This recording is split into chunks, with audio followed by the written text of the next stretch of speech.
Welcome back, everyone. Jeremy Durham here, and the segment we've got coming up now is Norman's Book of the Week. Norman, you've brought in a very interesting book to share with us all. Would you like to tell us what it is? Absolutely, but cue that breaker.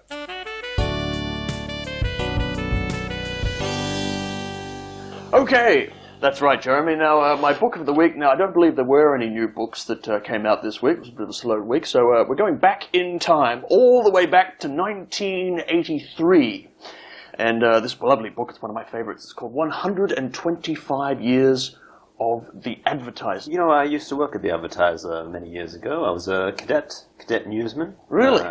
Coffee boy? Coffee boy, winning out to, well, more of a coffee boy, actually, just going and get the coffee. So, before I went on to bigger and better things interstate. But The Advertiser, it's the paper of our lovely hometown here in Adelaide.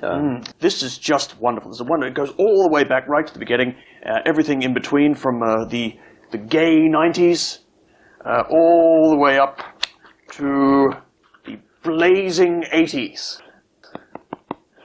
It's wonderful. And everything in between. So look at this guy here. No idea who he is, but if you read this information here, you can find out all about him. It's Sir Lavington Blythe. Oh, in fact, I do know who that is. Is that good family friends? Is that the Lavington that you're friends with, or was that Lavington Senior? That would be his. Well, this is going back a while. This is probably his grandfather. Send my regards to Lavy if you. Oh yes, he died in 1960. No, going back just a little bit. Can't be your friend Norman. You're not that old. No, not quite. No, someday, but how old are you? Not today. Norman? Oh, I was born in 1907. That's how old I am. Oh, we can't all be young hotshots like myself.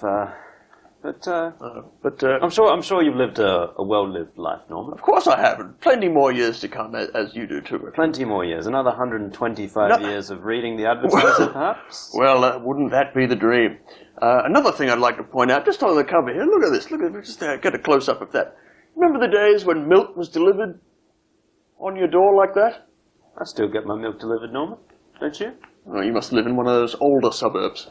Nothing for me at Westlakes. Brand new. I just believe in supporting the traditional industries, Norman. You know, it's nice to have your milk delivered, your bread delivered, all the essentials. I get them on the doorstep every morning. I mean, you've probably got servants bringing them to you, I imagine. Yes, it all gets delivered, but in a slightly different way. Oh, I see. You used to live that kind of lifestyle, didn't you? Well, yes, I once had a little bit of wealth. It's fair to say I don't have that anymore, nor do I have any interesting books to bring in. Oh, where are your books? I thought the whole point of this segment was I would talk about a book, and then you would talk about a book, and then we get callers, and everybody talks about their favorite book. All my books are in storage until the new place is ready to move into. Oh, where is that again? It's an apartment, a unit. Oh, a flat. A flat, yes. Not many people live in flats these days. Well, you know, when sometimes circumstances change, Norman, you need to live in a flat.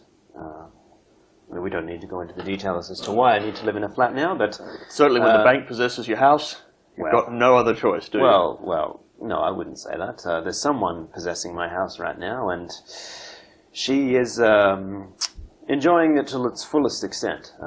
That's lovely. Good for her. But I'll get all my books out, and hopefully in a couple of months I'll have a lovely book to bring in for Norman's Book of the Week. Well, I look forward to that. Oh, yes. Well, I guess we'll say cheerio to the good folks at The Advertiser. You do a great job. And here's to another 125 years. So pick it up. It's not in print anymore, but just look through the local op shop. And you never know, that's actually where I found this one. Call in. Norman might sell you his copy if you're interested. I don't know. Well, I'll certainly take your money. Let's just put it that way.